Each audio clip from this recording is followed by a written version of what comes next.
If the mics take a seat, it's about to ignite. Two dudes with the spread, keep your bets locked tight. Sports talk sharp like a razor blade edge. Numbers don't lie, no need for a hedge. Welcome to the greatest fucking show on earth. From the pitch to the court where legends birth. Plays and parlays, every wager's worth. Sit back, tune in, ride the wave of mirth. Game clock's ticking, we predicting the heat. Fast talk, faster stats, never tasting defeat. Breakdowns crisp, clear, a handicapper's delight. Rolling dice with insight under stadium lights. Feel the rush, odds crush and adrenaline flow. Front row seats in this betting expo. Chasing triumphs, breaking every curse. Welcome to the greatest fucking show on earth. Hello, welcome, episode 29 of the Two Guys, One Spread podcast. Coming in here late on a Sunday night, but had a little time. Figured we'd get in another session. Yeah. Starting to get closer and closer to fantasy football stuff. Yeah. I got a message from one of my commissioners, and they did some draft order tonight. All right, that's always exciting. Yeah, it is. So in this one, the winner of the toilet bowl gets first pick, Okay. right? So, and then, second, I think first, second, and third are already like predetermined Okay. through that. And then at the end, and then the rest are random. So he sent out a message, threw in a couple new little twists that I wanted to get your thoughts on. All right. So it's a head-to-head league. Okay. And he said, normal head-to-head stuff. Right. Me versus you get a win. But then each week, I think the top 6 point getters are also going to get a win. Okay. So if you are third in points and you happen to play a monster, Right. You can and catch a he gets point. first, yeah, you're not going over for the week. What are your thoughts? I don't know if I like it. I know why he's doing it. I get the reasoning why he's doing it. Yeah, I mean, it's the man. Because it's happened to all of us. You're second, Yep. third in points for the week, and you've managed to lose, and Yeah. it sucks. And he's trying to get away from that and giving, a team that really had a good week that lost some, some points. I don't like it. I'm thinking about Yeah. it. I get it. I understand it. I wouldn't be upset if I was in a league with this rule, but it is a head-to-head. A head-to-head means something. If you're playing somebody, I mean, well, listen, the Bills have played teams. They've lost 41-38. It happens. Two highest scoring teams of the week play each other. It happens. I just think it's a head-to-head league, and let's keep it the head-to-head. The initially when this literally was like a few hours ago, Yeah. and I was, oh man, I definitely see it. But now I'm thinking about the you squeak out a win and you don't have a great week. Right. Now You're like losing. 1-0, but now you're really going 1-on-1, right? Right. And you're kind of like, right. So you say you're the 12-team team. You're the 11th highest scoring team, and you won, and it's awesome. You've somehow snuck out that win. you're But like, oh you end up losing an advantage of that win because yeah, maybe all these other teams, obviously that team you beat doesn't get the extra point, but that squeak out might not mean as much when you got five other teams winning, plus maybe 3 other teams getting points. Maybe you don't know. So yeah. I understand the thought process behind it, but I don't like it.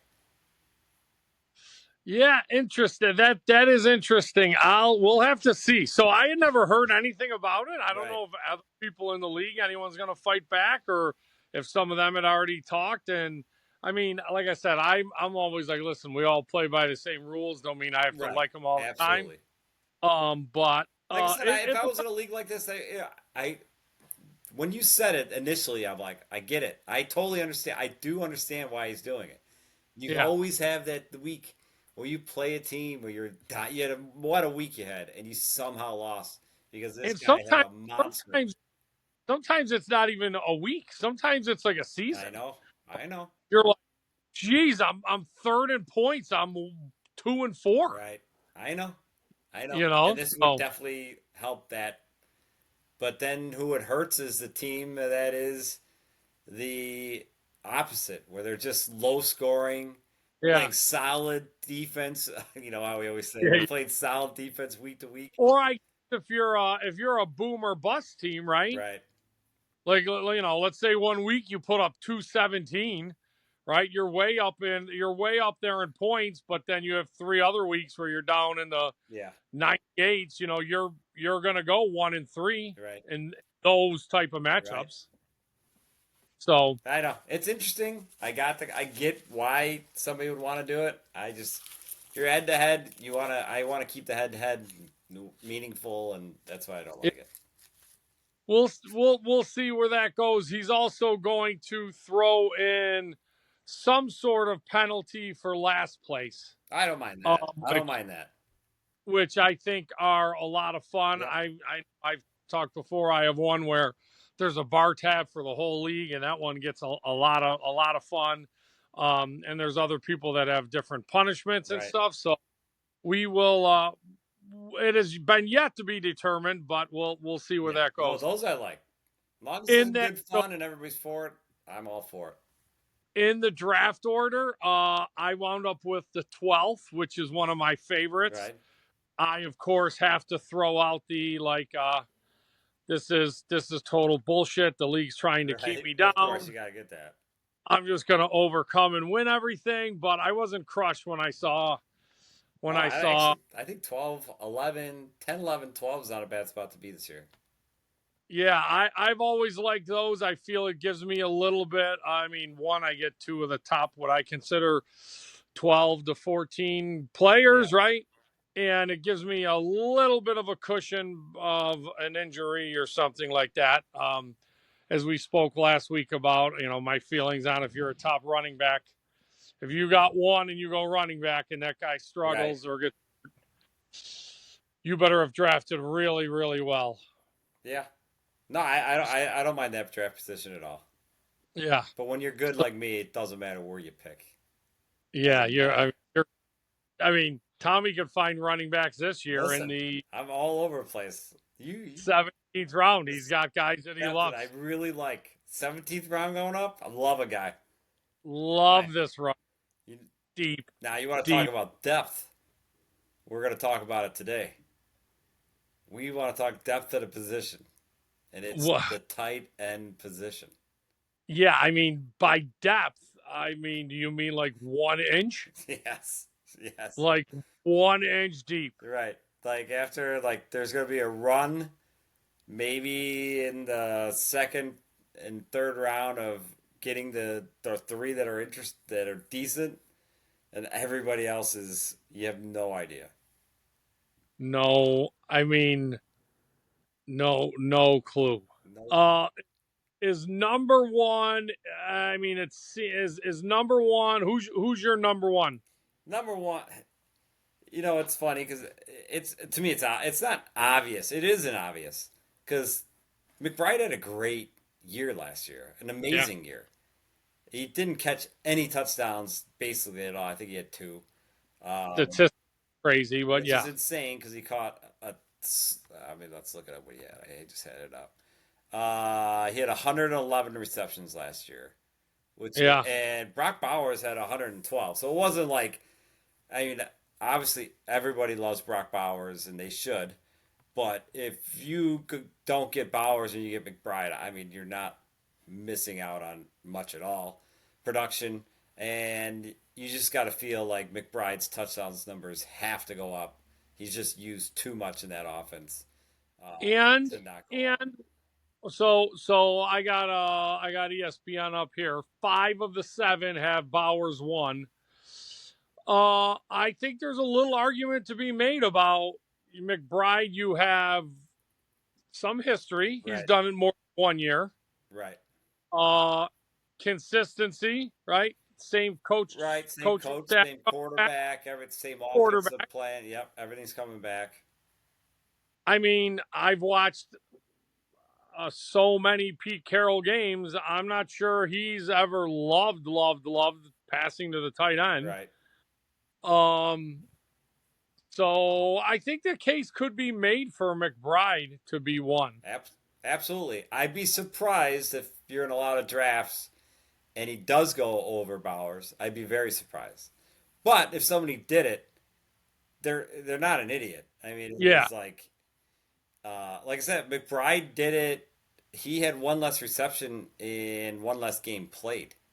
So McBride had an insane year. They both had great years. I really will be shocked if Bowers is not drafted before, but either one. If you get either one of these guys, you're going to be excited. What about You're going to Kittle? have to take him early.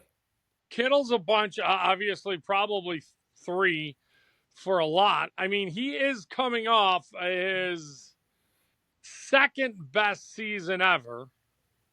Right. I mean, I really like George Kittle. He's a good player. I'm wondering if last season was a little above the norm for him. Maybe. Now you can say that, but I do think they lost some weapons. I mean, Debo left. I mean, I guess maybe that's their only weapon they lost. Ayuk's not coming back till mid-season, so yeah, might but help his Ayuk stats. Ayuk missed a bunch last year, right? Right. Debo missed a bunch. Right.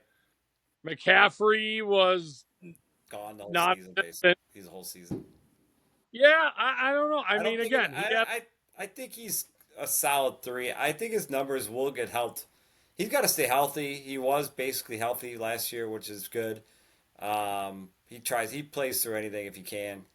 But yeah, I think his numbers will be good. I think Debo was that middle of field guy too. Ayuk being out for most of the year, I think he gets a lot of looks. So I do like him. With that said, I'm not going to sit here and throw out 9 names that I think should go ahead of him because, as you said, depth. I mean, it's 1 and 2. It's 1, 2, and then you can argue.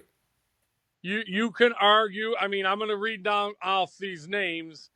I got Kittle, Laporta, Hawkinson, Kelsey, Njoku, Andrews, Ingram. It falls apart. Yeah, and again, I mean, out of these top 10, who's in that? I mean, you get. All right, we're going to say it's Kittle, McBride, Bowers. I think that's how it goes. I don't. Okay, yeah, those 3 are there. Because you can argue good or bad things about all these guys. Yeah. I mean, Jonnu Smith, amazing year last year, changed his teams. You don't know. The odds of him getting that many targets again are, I think, slim. So that. Oh, yeah. That's a huge. Well, I mean, I guess I'll probably go with what is the consensus on here in Laporta, but right. I do think. Yeah. Go ahead.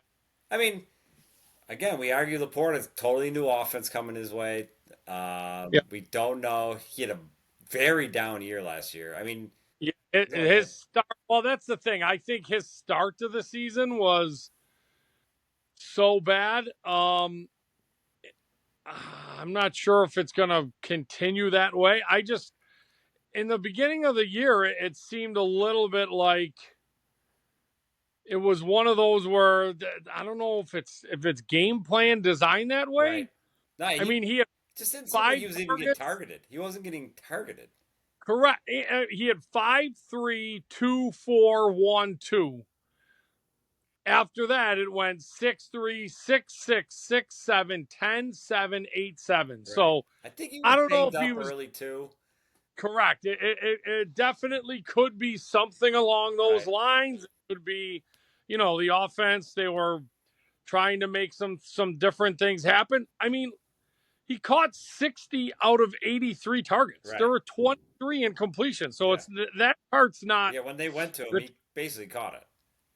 yeah. So it was one of those things that seemed, that seemed kind of odd. I mean, the Dallas game, they won 47-9. I mean, I don't know how long they were passing the ball into there, but I can, his numbers definitely rebounded, but there's so many arguments to be made. Right. I I mean, mean, if there's it's so me many, and I got the top three off the board, I'd probably take Kelsey.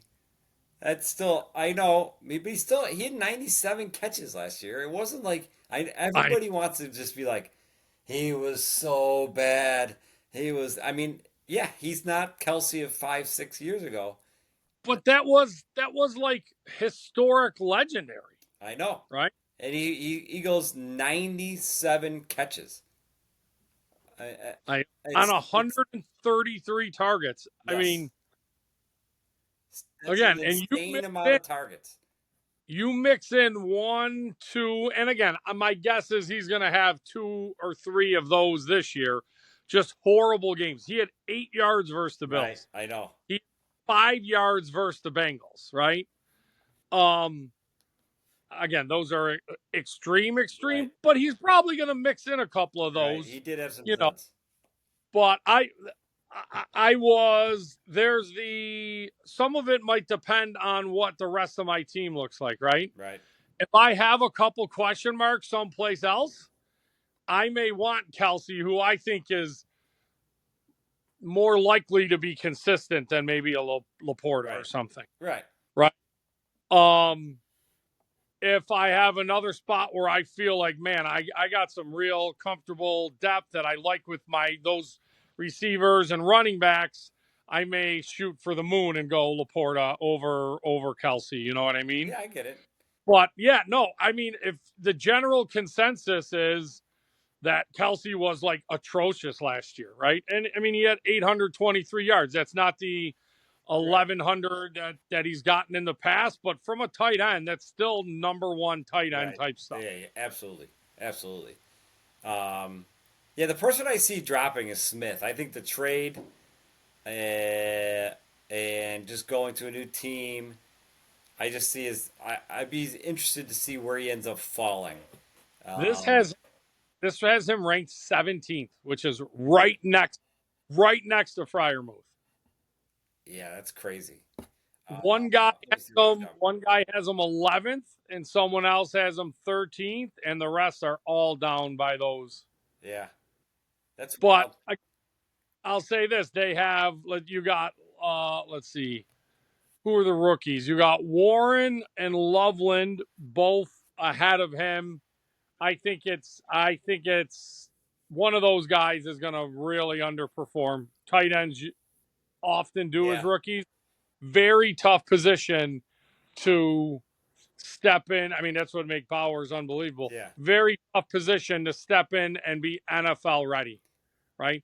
A lot of times, maybe your blocking's not up to speed, so you're not even on the field in first and second down sometimes, or vice versa. If you're not if you're a pass blocker, you're getting pulled off the field. I mean, it takes a while for some of these guys to develop. Yeah, I mean, I remember I've watched Warren play at Penn State a good amount. This guy's a beast. I was shocked that he wasn't the first tight end taken. I don't know enough about this Loveland to say he shouldn't have been taken over him. But that Warren is solid. I don't know what they're doing at quarterback there, but yeah, it'll be interesting to see how the rookies play those two. But you look at this list of tight ends. I feel like after you could put Hawkinson in there as well. as Yeah. a guy you feel comfortable producing. But after that, you're like, you go down the list and it is, What are your thoughts on Mark Andrews? I'll be honest, I'm looking right here. He's younger than I thought. I mean, For some reason I felt like he was older. I mean, he's 29. yeah. I mean, it's not Um, spring chicken for a tight end, no. but What was his pile of um, numbers last? Let's see what he had. He had 55 catches, only 69 targets. The target he is a very low amount. Like I said, he he caught did most play, things. he played 17 games. I know. I don't know if that's good or bad. I mean, I mean, 69 targets is not what you were maybe hoping. I think people think Mark Andrews and his numbers. He be more highly targeted. Obviously, they have likely that they like to throw in there as I'm well. trying to find him right now because considering that now again, maybe Lamar has developed a little bit, Right. but he has always been like he likes passing over the middle. So I'm curious to see Likely's. Why I is can this find it. thing not? Likely had 42 catches on 58 targets. He had 10 less targets. Yeah, I find it. I mean, yeah, that's almost a no go for me for those two. Right. I think they almost. I don't know. You almost want to. If you get one, you got to get the other just to back up because if somebody goes down, then they might be a stud. But I know they both get an equal time up. It seems.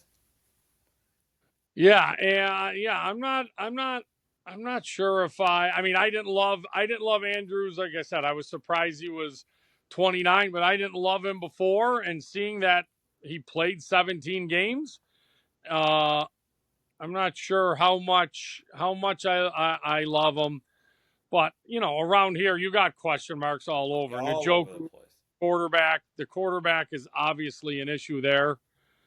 I mean, he's 28, right? Right. But he had 90. Is that right? 97 targets. That's a lot more than Andrews had. Right. I mean, his numbers stunk because the team and the quarterback stunk. So I don't know how much of that's going to, how much of that's changing. Do you have a guy? Do you have a guy that? Do you have a guy that you would think would be considered lower that you're intrigued by? Yeah, I'm looking at this list. Yeah, it is a interesting guy. You know who I'm trying to find. He's not even on my list. Let me see where he is in fantasy ranked here. Because he had, yeah, he's near the bottom. Let me see what he had. 24. Now I kind of like this guy because of the main tight end left. Um, if I'm deep down and I let everybody go. I didn't draft any of the top guys because Yeah, once I missed out, I'm just waiting. I've This been there. yeah, this Brendan Strange is interesting to me.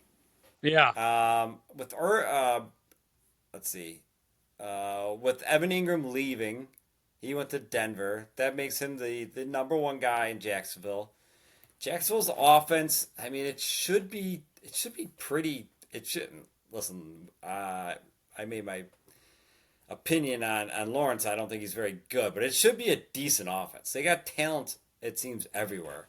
And I just feel like he could be a guy who steps up and finds a role in that offense. If you're looking that for a that that guy late, certainly had to factor into Ingram leaving, right? I right? I'm think sure so. they pay him. I'm looking at Strange's numbers last year: 53 targets, Right, okay, that's a good amount of targets.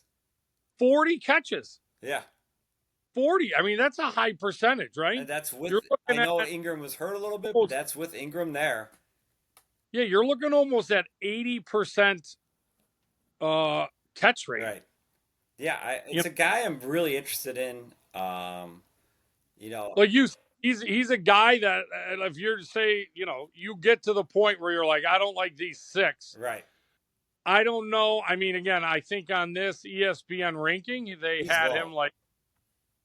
They had him 25. Right. I mean, I how anybody could argue that he won't be anywhere by 14 to 16 with what those guys are. Yeah. Like, I don't know if you possibly I could. don't see how you could put a rookie in front of him. You don't even know what the rookies are. There's a lot of guys. Fearmouth is now splitting time with Smith. Yeah. Do you like either of those guys better than a Strange, where he seems like he's the number one guy? Who? They got Darren Waller in front of him. That guy Oh, is I, not. We talked about him enough. That guy is retired and he hasn't been good in 4 or 5 years. They still got him ahead of him. do you, in any of your leagues, do you, I mean, it might not be number one, but do you have the balls to draft Kyle Pitts? I've had the balls. Man. I just don't know if I still have the balls. I might have been neutered of the Pitts. I don't think I do. I want to see if I could find. You want to maybe? Because I want to see if I could find anybody that's ever drafted Kyle Pitts. Maybe as a rookie probably, but he had 68 catches as a rookie, 1,000 yards, but he had 1 touchdown. Right. This guy, I mean, is there anybody that's ever drafted him that's been happy with him? No. In 4 seasons? Last year I had him as a backup, and I played him 2 games, and one of them was that monster game he had. Yeah. And it was like he had 3 touchdowns, I think, and a ton of yards, like over 100. I'm like, woo. So I did the back-to-back. I got to get him again. Maybe he's starting to get hot. I went 1 for like 4. And that was it for the rest of the year. That's what he does. I feel like even as a rookie, if you drafted him, you're like, oh, man, dude, come on. He's got to get a touchdown, right? It was going to be a little bit better than that. Yeah, you'll get a touchdown. I mean, he had 1,000 yards. He had 1,000 yards, which is good. But if you're getting 70 yards in a game with no touchdown, it's decent for a tight end. Right. But it's not like you're not gaining advantages on guys. No, that's what you want. So, like even as a rookie, I don't think you would have been happy. And definitely not in the last 3 years. 6. You have not been happy. No, the guy's straight trash. We got to stop looking at the name Kyle Pitts, top 5 pick. You just got to stop it. And I want to see if I could find somebody who is drafted. I think everybody thought maybe, all right, Kirk Cousins is coming to town. Kirk Cousins is going to revive his career because the other guys weren't looking at him for whatever reason. And they weren't passers. It was the offensive coordinator. Well, they switched that. They did this. Everything. You do everything. There's still going to be a guy. You're like looking at tight ends. You're like, let's see. Who has an upside? And you're going, it's Kyle Pitts. And then it's just, he doesn't. I'll be honest. I'm going to draft him. I can tell you this now a little bit. Yeah. I do like Penix. I liked him at Washington. I kind of wanted Seattle to get him. I'll have at least 1 or 2 where I'm going to sucker. I'm just going to be suckered in, and I'm going to have Pitts. I personally I really got burned by your boy Dalton Kincaid. Right. I know we're going to talk about him next. I'm looking for a bounce back year from him. I know last year was going to be that year. Everybody loved him. There's no one in Buffalo to throw to. It's Kincaid. And he didn't do it. He was average at best. Nothing more than I think it's his most. I think the game against Seattle was his best game where he had 6 for like 60 and a touchdown. Yeah. That was his best game of the year. He was a big disappointment. We'll see. I still think he could be a top 10 guy. But yeah, I get these guys. I get these certain guys that I like that I think are going to have these breakout seasons, right? Right. The last 2 seasons, I got paid off last year. Last 2 seasons, James Cook's been one of those for me. Yeah. Right. And I remember I did it with DK Metcalf his second year. I took him well before some other people did. and that was Dalton last year. I mean, Yeah. I did not dream of the top 1 to 3 or 4 guys at Right. tight end. No, you just wanted. You knew you'd get him with some value. You figured it was a lot of value Correct. there. But I'm like, I got him as the 6th or 7th or 7th and 8th, like in so many leagues. And oh man, it stings. Right. It stings, and then it makes it hard to go back to the well. I know. I agree. I can see why you're saying it. I still he's a guy. He's on my radar to draft this year again. I think he could do it. Yeah. I watched so many games of him in college, and he's so good. They got to figure it out. I don't know. He's got to be better. I know he's dinged up, but he played every game, so he's got to produce. This is like every tight end you can talk about though from here on out. It's like this guy, Goddard got to produce. Kind of plays not enough games, too injured. Kraft, I didn't play a lot of. He missed 6 games. Blah blah blah. It's every guy here. I kind of like. If I knew it was a quarterback, I kind of like that Chig Okinawa or whatever his name from Tennessee. I thought he was a guy I kind of liked, but they got no quarterback that I can trust. That is, I mean, Ertz had a very good year. Now, if you want to go back to the Ertz well, I wouldn't blame anybody. I think that he had a great year. Great year. I think he's ranked 23rd. I mean, they have no confidence that he's going to do it again. Yeah, Ertz to me is that guy that you can, if you want to punt the position, just punt it and wait till the last 3 15th round and get him. And I think you have a solid chance of getting just a steal, like an upside guy. Yeah, or again, he's a huge value there. Yeah, a guy that's not going to hurt you. No. Right? Like, he has games that are really good, and then he has solid, okay games. Right. But he's usually not giving you the 1 for 4. Right. No, he's right. A guy you like because he's going to get you that 5 for 50, 4 for. Yeah, I mean, I'm looking tight end. You're like, I'll take that. He had a couple. He had a couple mixed in there, but again, we're talking age. He's 34, right? Right. So he is up there. But in that offense, especially guys like him, I love because it's like, I think most people expect the Commanders to be good. Yeah. You're winning some games. I got to move the chains. They're not doubling this guy. Yeah. He knows how to get to the sticks. He knows how to run the route to get 7 yards, get the ball and get down. More attention's going to Debo. More attention's going to McLaurin. More attention's going to McLaurin. The quarterback. Jaden Daniels. McDaniel's running, right? You know what I mean? You're trying to keep him in the pocket. Right. So no, I agree. And there's only I'm punting the position, and I'll just scoop him up. Or it also could be, to me, I'm gonna take one of the rookies, right? And if that turns out to go shitty, then I'm gonna throw Ertz in. Right, and another guy like in that, if you want to take a risk on one of the rookies, I think you can get like a Cade Otton as a backup. He's another guy. That offense was a top 3 passing offense, something like that. They had a lot of points. He had some big games. I could see him, another guy. You want to take a chance on a Loveland or a,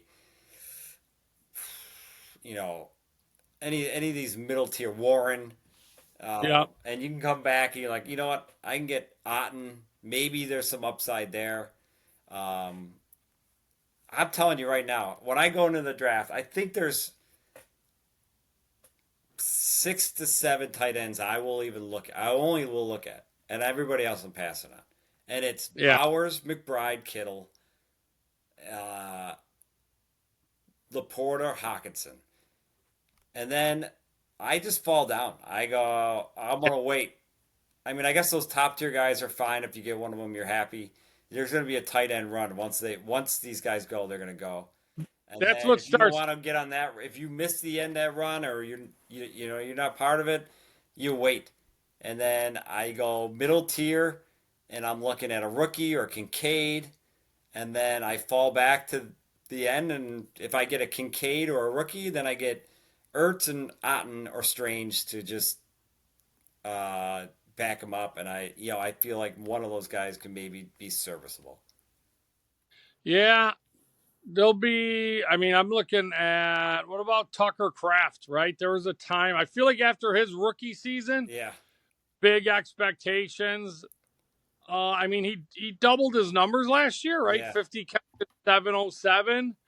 But I know he's not. There's nothing wrong with Tucker Kraft. I guess I don't know. but someone's probably going to take him before I'm willing That's to. right. That's the thing. There's a lot of guys like that. I think if I miss out on Kelsey, and that's the last guy, maybe I'll be sneaking in. Then you're going to get Kraft before I'm going to get Kraft.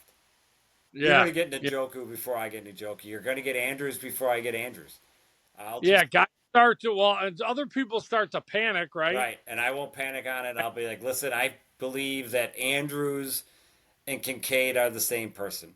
I believe that Kincaid and Ertz could be the same person, and that's where my mindset will go if I don't get one of those top two.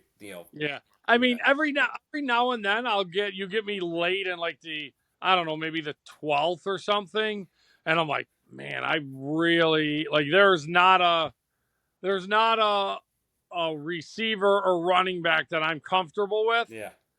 Then maybe I'll step up and grab somebody. But sometimes that's even because there's like, wow, I do like this receiver, but he's not going for in the next 4 rounds. Right. I just happen to like him, and he's really low. I could wait till the 18th with him, so maybe I might as well grab a tight end. But yeah, that's the same thing. I feel like if I don't get that, Kelsey's probably the last guy that I'll look at as a possible draft, and if somebody took him, then I am just gonna sit there and I'll just miss out on the Ingrams and the Crafts and the Lovelands and the Fergusons and the Goddards. Then I maybe start coming around again and get that middle tier. Do I take a Pitts? Do I high end? And then get one of these guys later, and then you're just hoping for some upside and somebody to hit. Really, what you usually hope for, I feel like most fantasy guys are like, damn, maybe I can just get a touchdown out of my tight end this week. That's all you got. Like, if you either want that 4 for 50, 5 for 50, 60, that would be a great day. Or you get 2 for 30 and a touchdown, and you're like, oh, what a day. That's what a tight end is now. Are at 5 for 50, right? Right. 5 for 50, 5 for 50, right. 6 for 36, right. 4 for 52. But then you throw that touchdown in, and you're like, yeah, yachty, baby. Yes. That's what tight ends have become. I mean, you have your top tier, but after that, you just kind of want to. If you can get a guy who can get you 4 for 50 every week, you're not going to be that upset about it. Throw in 5 touchdowns, 6 touchdowns. You'd love that because you would be drafting that guy in the, like I said, 13th, 14th round. You'd be happy with that. I mean, I just think that's where the tight end position has gone. You have your top tier studs, and then it's like pick and choose who you like, and it's going to be tough. And there's still guys we didn't even name that are all in that same boat. Jake Ferguson, right? Hunter Henry. I mean, he's got the greatest quarterback in offense. That's what I've been hearing. But I actually do like Hunter Henry a little bit. But I don't think I'll draft him. This is why I want to take Hunter Henry. When he played Seattle last year, Seattle just refused to cover him. Right. I mean, refused. Yeah. He was 8 catches out of 12 targets, 109 yards. I mean, 12 targets he had. That was crazy. His next high was 9 I do like Hunter Henry this I year, do and like him a little bit too, actually. You know what I think is a position you can do this with is, and you got to wait till maybe week 4, week 5, but there are teams that are just not good at covering the tight end, and yeah, streaming tight ends might be just a play. I mean, if Seattle might, you just mentioned them. Seattle might have been a team that's like they're one of the yeah, top, bottom tier of, you know, you don't have a linebacker that can cover, yeah. anybody. You're in trouble. So you start streaming. All right, listen. Gasecki is playing Yeah, Seattle yeah, this week, and they get torched every week by tight ends. Pick yeah. them up. Seattle Maybe he's a they stream. struggle. I They think struggle in the streaming middle of the field. in tight ends is not a horrible thought. Keep a your top tier, and maybe your second tight end you draft is just a guy you have, and don't be afraid to stream him for a good defensive matchup. I mean, I think it's crazy. I mean, this has Hunter Henry at 16. Yeah. I think there's a number of guys on this list that I would take Hunter Henry over. So No, I don't disagree with you. Young QB and they love the tight ends, so I don't disagree with you. He's been a serviceable tight end for a while. Never been that stud that I think everybody wanted him to be, but very serviceable. So. Wow, sounds good. Well, we've run the positions. That brings us to kicker and defense. I'm not sure if we have it in our heart to do that, but we will have another discussion to see where we want to take that. Do we want that? Do we want to talk about league strictly with Superflex? Yeah, we can talk about all different stuff changes. There's a bunch of stuff that we can get to, but I'm not sure. I mean, I say this all the time. I mean, kickers for me. I mean, it's almost like you have a guy who could be awful, and then they kick 7 field goals that week, and you're like, yeah. I know. Yeah. I mean, I don't love, like, if you give me, like, I don't love all the time Detroit's kicker. I mean, he's getting one point. Yeah. I know. Extra point. Yeah. Extra point. They just go for it all the time, so it's like they don't really attempt a ton of field goals, even though they score a ton of points. That's right. I almost, there's times where I like Seattle's kicker because you want a mid-tier offense and their kicker. A team that can move between the 20s and then stall out. Yeah. We are not elite in the red zone. Perfect. That means you're giving a bunch of threes. Yes. And Dan Campbell, like, he doesn't love kicking field goals. No, he doesn't like it. Third, 4th and 3 is good enough for him just to go for it. So, yeah, he's not you look at their points, you're like, oh, man, I got to have that kicker because they scored so much. But it's mostly touchdowns, and he doesn't like kicking. So, yeah, you want, like Pittsburgh Steelers kicker, whoever it is, Tomlin's old school. He loves to kick a field goal. He ain't scared if it's, 4th and 1, and it any other team might go for it, but he loves a field goal. So, he had a huge season last year. I know. Your kicker, I will say, when your kicker has a really nice game, it gives you such a cool advantage. Oh, yeah. You got these guys so many times last year. It felt like some guys were kicking 5, and you're like, oh, I got like 15, 16, 17 out of a kicker. That is such a boost over somebody else. Yeah, Boswell he had a ton of those games. Yes. He's exactly, but that coach is old school. Their offense was just good enough to get to the scoring position. So it's like a perfect combination. But we can just think if we want to talk about kickers, if we want to. We can lose listeners. Yeah. So, all right, sounds awesome. We will definitely be getting to another one pretty soon. Usually Tuesdays we try and get one up and out. Yep. So until then, I think I'm going tomorrow to shop for a new putter. Yes. Yeah. Yeah. Nothing. The wind broke your putter on the course I saw. Oh yeah. I did everything in my power. It's been a long time since I got that mad, but I mean the golf game has been really, really struggling. Yeah, it's been a while since. Usually I'm the one who has a little bit of a fit on the course. It was you this time. No, I mean you're just like, oh, the game's frustrating. Yeah. It really is. But I know. still awesome. Still great to be out there. Although today would have been rough. Oh, I played yesterday. It's just dripping. Dripping sweat. But so can't complain.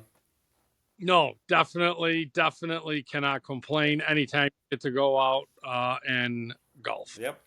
So, all right, sounds awesome.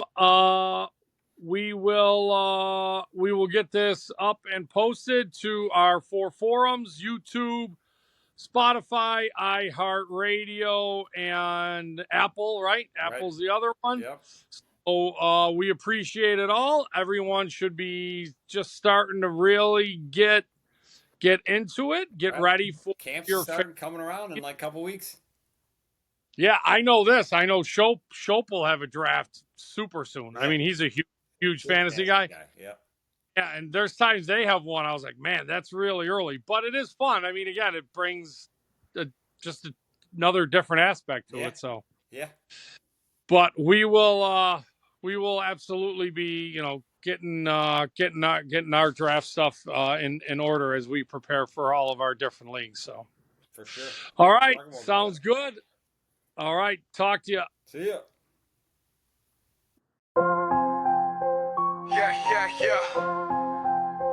Yeah. Hit the mics, take a seat, it's about to ignite. 2 dudes with the spread, keep your bets locked tight. Sports talk sharp like a razor blade edge. Numbers don't lie, no need for a hedge. Welcome to the greatest fucking show on earth. From the pitch to the court where legends birth. Plays and parlays, every wager's worth. Sit back, tune in, ride the wave of mirth.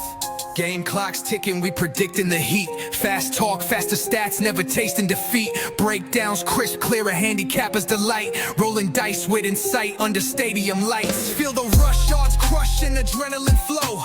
Front row seats in this betting expo. Chasing triumphs, breaking every curse. Welcome to the greatest fucking show on earth. Field goal.